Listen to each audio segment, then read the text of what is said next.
മുഖ്യമന്ത്രിയെ രൂക്ഷമായി വിമർശിച്ച് NSS general secretary G Sukumaran Nair. മറ്റു സമുദായങ്ങളെ വിമർശിക്കാൻ മുഖ്യമന്ത്രിക്ക് ധൈര്യമുണ്ടോ എന്ന് ചോദ്യം. ഓരോ ക്ഷേത്രത്തിനും ഓരോ വിശ്വാസമുണ്ട്. ആചാരം മാറ്റിമറിക്കാൻ ഇവരൊക്കെ ആരാണ്? വിശ്വാസമനുസരിച്ച് ക്ഷേത്രങ്ങളിലെത്താൻ ഹിന്ദുക്കൾക്ക് അവകാശമുണ്ട്. ഇത്തരം വ്യാഖ്യാനങ്ങൾ ഹിന്ദുക്കൾക്ക് മാത്രമോ എന്നും സുകുമാരൻ നായർ ചോദിച്ചു. പിണറായി വിജയന്റെ വിവാദ ശിവഗിരി പ്രസംഗത്തിനെതിരെയാണ് സുകുമാരൻ നായരുടെ പ്രസ്താവന.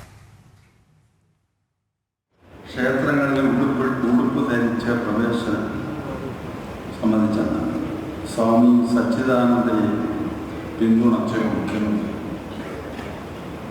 അപ്പോൾ അവരെല്ലാം കൂടെ തീരുമാനിച്ചു ക്ഷേത്രങ്ങളിൽ ഉടുപ്പിടാതെ കയറുന്നത്, ഉടുപ്പിട്ട് തന്നെ കാരണം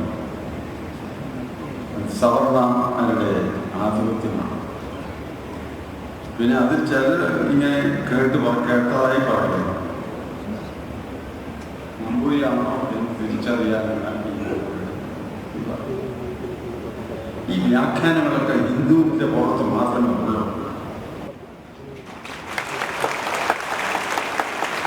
ഇവിടെ ക്രൈസ്തവ മതക്കാരുണ്ട്. അവരുടെ ആചാരമനുസരിച്ച് ഇന്നത്തെ കാലത്തിന് പറ്റാത്ത കാര്യങ്ങളും ഒക്കെ ഇല്ലേ. പക്ഷെ അവരുടെ ആചാരം അനുസരിച്ചുള്ളതാണ്. സമുദായങ്ങളുണ്ട്, വസ്ത്രധാരണത്തിലായാലും മറ്റുള്ള കാര്യത്തിലായാലും ഒക്കെ ഓരോ നടപടിക്രമങ്ങളാണ്. ആ നടപടിക്രമങ്ങളെ ഒന്നും ശിവഗിരിക്കോ ഇവിടുത്തെ മുഖ്യമന്ത്രിക്കോ വിമർശിക്കാൻ ധൈര്യമുണ്ടോ? ഈ കാലാകാലങ്ങളിലായി നിലനിന്നു പോകുന്ന ആചാരക്രമങ്ങളെ പറ്റി അത് മാറ്റിമറിക്കണമെന്നാണ് ഇത് പറയുന്നത്. ഇത് മനുഷ്യന്റെ വിശ്വാസികളുടെ അവകാശമാണ്.